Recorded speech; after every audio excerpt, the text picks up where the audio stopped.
વડોદરા ગ્રામ્યના કોયલી ગામે ગ્રામ પંચાયતની ચૂંટણીને લઈને મતદારોમાં અનેરો ઉત્સાહ જોવા મળ્યો। વહેલી સવારથી જ મતદાન માટે મતદારોની કતારો જોવા મળી હતી। સમગ્ર રાજ્યની આજે ગ્રામ પંચાયતની ચૂંટણી છે। વડોદરા ગ્રામની જો વાત કરીએ તો 250 કરતાં વધુ ગ્રામ પંચાયતમાંથી 218 ગ્રામ પંચાયતની ચૂંટણી છે અને 34 જેટલી ગ્રામ પંચાયત સમરસ થઈ ચૂકી છે। વડોદરા ગ્રામ્યના કોયલી ગામે વહેલી સવારથી મતદારોની કતાર જોવા મળી હતી। મતદારોએ ઉત્સાહની સાથે મતદાન કર્યું હતું।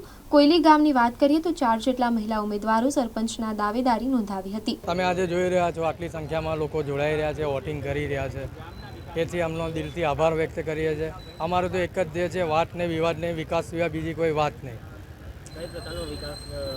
પહેલાં તો રોજગારી, લોકો બેરોજગારી છે, એમને રોજગાર પહેલો આપવો જોઈએ। એ સિવાયના બીજા ગામોના કયા પ્રશ્નો હલ છે? હાલ છે તો જો જેવું છે એને સ્થિતિ છે, આપણે સ્થિતિમાં બદલાઈ લાવીશું, એમાં 101% ગેરંટી હંગાત આપી છે। જે સરપંચનું ફોર્મ પર જીતની કેટલી આસાન છે? જીતની અમારે તો લીડ છે, 1100ની ઉપરની લીડની આશા છે અને માતાજી મહારાજની મહેરબાનીથી અમે લીડ કરીશું ને કરીશું। શું નામ આપનું? સાગરસિંહ ગોહિલ। વાત નહીં, વિવાદ નહીં, વિકાસ સિવાય કઈ વાત નહીં, તો ગ્લાસની વોટ બધા આપે એવી રીતે મળીએ છીએ। આગળ સરપંચમાં જીતની આવશે તે કઈ પ્રકારનું કામ કરશે?